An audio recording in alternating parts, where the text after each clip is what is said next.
فأنا ناصح لإخواني بالصدع بالحق تبيض وجوههم. السكوت في مسألة الحزبية يضرها، فاصدع بما تؤمر وأعرض عن المشركين. سلامي على دماج ورجالها والشيخ يحيى ودار العلم يا سعد بانيها. Bismillahirrahmanirrahim. Alhamdulillah hamdan katsiran thayyiban mubarakan fih. Kama yuhibbu rabbuna wa yarallah.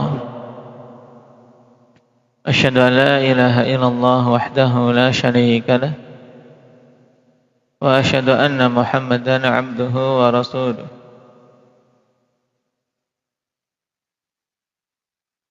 Asyhadu an la ilaha illallah wahdahu la syarika lah. Wa asyhadu anna Muhammadan 'abduhu wa rasuluh.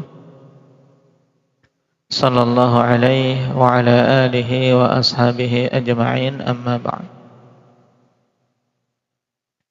Kita masuk pada masail. Qala Syekh Muhammad bin Abdul Wahhab rahimahullah. Al-ula tafsir ayatil Baqarah. Yang dimaksud ayat apa ini? Syukran.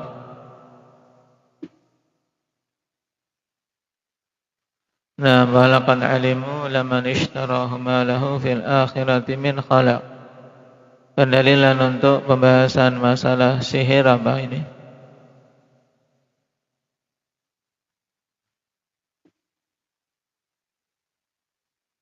Berarti ini dalil bahwasanya orang-orang yang bergelut dengan sihir maka tidak memiliki bagian di akhirat, berarti dia kafir. Bahwasanya penyihir itu kafir karena yang tidak memiliki bagian sama sekali di akhirat, maka tidak akan bisa masuk ke dalam surga. Atsaniyah tafsiru ayatin nisa. Yang dimaksud apa ini Hanafi? Pada ayat yu'minuna bil jibti wat taghut, syahidnya tentang masalah sihir mana? Dari lafaz al-jibtu. Taib. Masuk di dalamnya sihir. Walaupun maknanya lebih umum dari itu, karena sebagian ulama mengatakan kullu ma la khaira fihi minas sihri wa ghairi. Makna al-jibtu, segala sesuatu yang tidak ada kebaikan padanya, baik itu berupa sihir maupun yang lain. Taib. Beriman pada sihir dan yang lainnya merupakan sifat dari orang-orang ini yang Allah katakan sebelumnya utu nasibam minal kitab.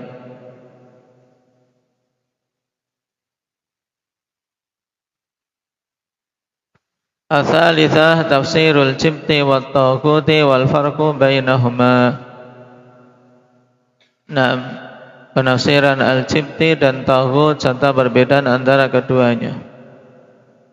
Dan ini dibangun di atas apa? Penafsiran Umar radhiyallahu anhu, yaitu bahwasanya al-jibtu sihru wat taghutu syaitan, walaupun itu penafsiran bil mithal, penafsiran dengan memberikan contoh saja. Dan at-taghut maknanya lebih luas daripada al-jibtu, mencakup segala sesuatu yang manusia melampaui batas padanya. Ar-rabi'ah anna at-taghuta qad yakunu minal jinni wa qad yakunu minal ins. Ini jelas bahwasanya taghut terkadang dari jenis jin, terkadang dari manusia. Karena dari pengertian taghut jelas kullu ma tajawaza bihil 'abdu haddahu min ma'budin au matbu'in au muta'.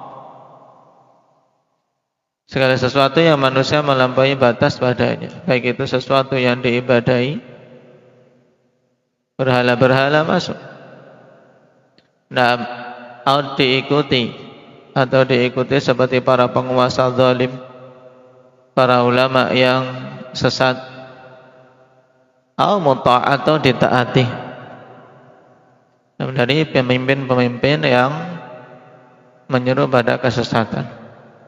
Dan itu semua bisa dari kalangan jin maupun manusia. Al-khamisah ma'rifatus sab'il mubiqati al-makhsusati bin nahi.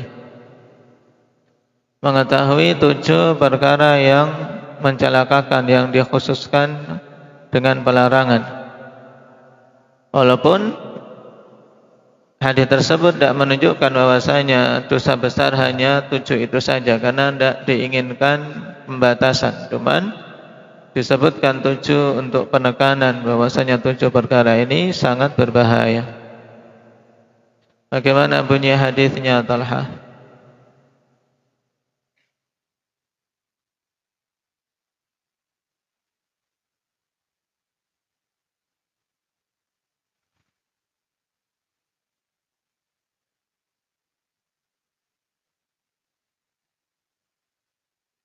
Taib, hadis siapa itu? Abu Hurairah, muttafaqun alaih. Nah, sahihnya dalam bab kita yaitu pada poin yang keberapa dari 7 yang disebutkan?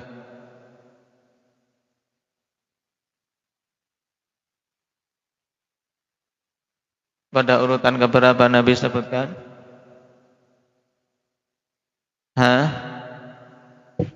Urutan kedua, as-sihru, asyirku billahi was-sihru.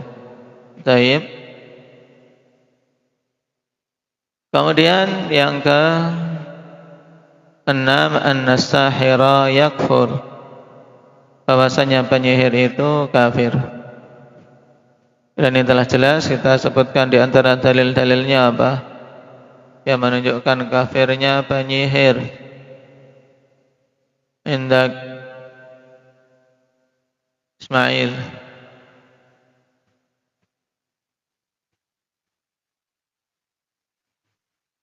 Yang menunjukkan penyihir itu kafir.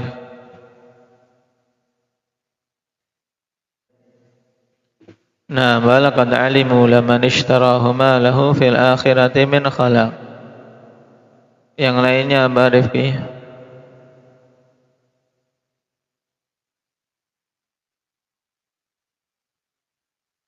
Dalam ayat dulu menunjukkan kabarnya penyihir.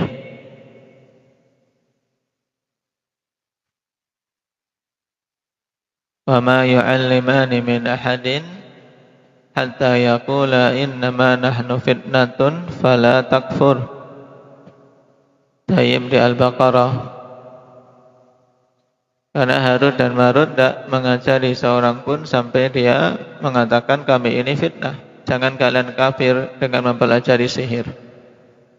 Menunjukkan yang mau mempelajari sihir kemudian melakukan praktek penyihiran, dia kafir.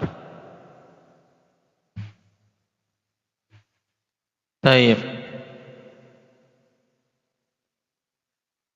As-sabi'a annahu yuqtalu wa la yustatab, bahwasanya penyihir itu dibunuh dan tidak dimintai tobat terlebih dahulu, tapi langsung dibunuh. Sebagaimana telah kita lewati pembahasannya kemarin. Naam, bahwasanya perkara ini misalnya telah sampai berita pada hakim, pada imam, pada penguasa, seorang itu penyihir. Naam, maka naam dibunuh. Taib. Karena besarnya bahaya penyihir ini.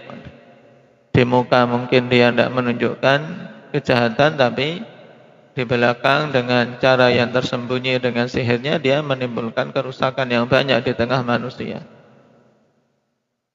Dan karena itulah kalau kita lihat fi'il para salaf, mereka tidak meminta taubat terlebih dahulu dari penyihir,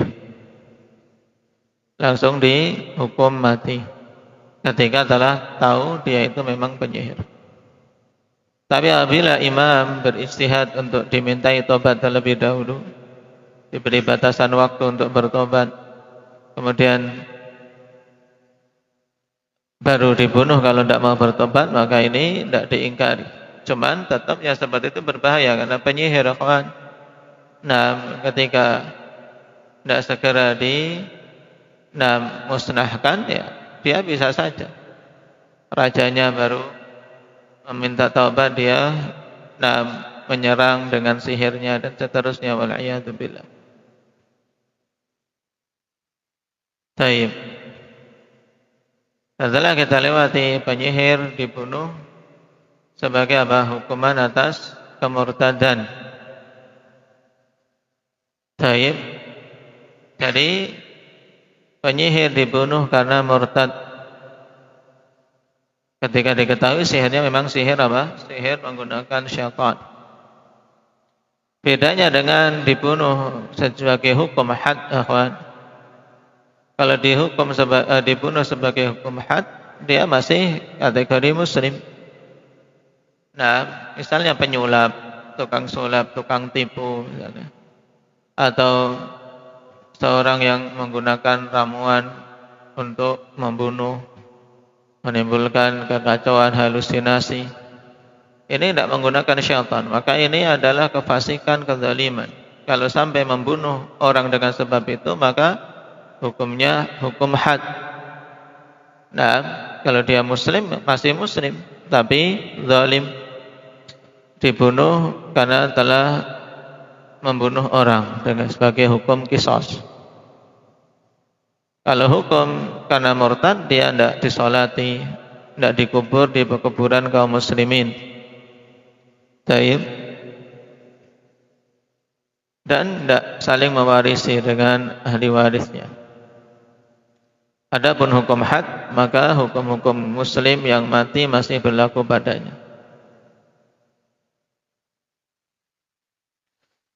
Kemudian di sana ada pembahasan yang terkait dengan poin ini, yaitu apakah taubat penyihir itu diterima? Terjadi khilaf tentang masalah taubat penyihir. Sebagian mengatakan tidak diterima, dan yang lainnya mengatakan diterima, tapi dengan syarat memang betul-betul diketahui kejujuran taubatnya dan telah terpenuhi syarat-syaratnya. Nah, dan yang rajih pendapat kedua, karena siapapun yang mau bertobat, Allah Subhanahu wa taala akan menerimanya selama dia memenuhi syarat-syarat taubat. Innallaha yaghfiru dzunuba jami'ah. Cuman terkait hukum yang ditegakkan di dunia ini kembali kepada ijtihad imam dengan memperhatikan apa qarinah penyihir ini, apakah khianat, jujur atau tidak. Nah, tapi seandainya dia taubat dengan sebenar-benar taubat, diterima. Walaupun memang ya penyihir sangat berbahaya kalau diberi angin segar untuk seorang hidup di tengah-tengah manusia. Karena buruknya jiwa mereka setelah Setelah tadi berguru kepada syaitan, mengambil sihir kepada syaitan. Dan sulit, akhwan. Orang seperti ini untuk lepas dari syaitan itu sulit, kecuali orang-orang yang betul-betul jujur untuk meninggalkannya, karena syaitan tidak akan tinggal diam untuk melepas begitu saja. Ats-tsaminah wujudu hadza fil muslimina ala ahdi Umar fa kaifa fima ba'dah. Adanya seperti ini pada masa Umar, yang itu masa termasuk masa kejayaan Islam dan kuatnya Islam serta tegasnya Umar dalam pemerintahan. ada penyihir pada masa itu. Terus bagaimana dengan zaman-zaman setelahnya? Yang la ya'ti zamanun illa walladhi ba'dahu syarrun minhu. Tidak datang suatu zaman kecuali zaman setelahnya lebih buruk darinya. Nah, maka sungguh sangat salah kalau dengan adanya zaman modern katanya penyihir tidak ada. Tetap ada. Nah, mereka-mereka yang melakukan praktek sihir, perdukunan tetap ada. Selama syaitan tetap bergentayangan, sebagaimana syirik tetap ada. Nasallallahu al-afiyata wassalamah. Ini masail pada bab yang ke-23. Naktai bihadza walhamdulillahi rabbil alamin.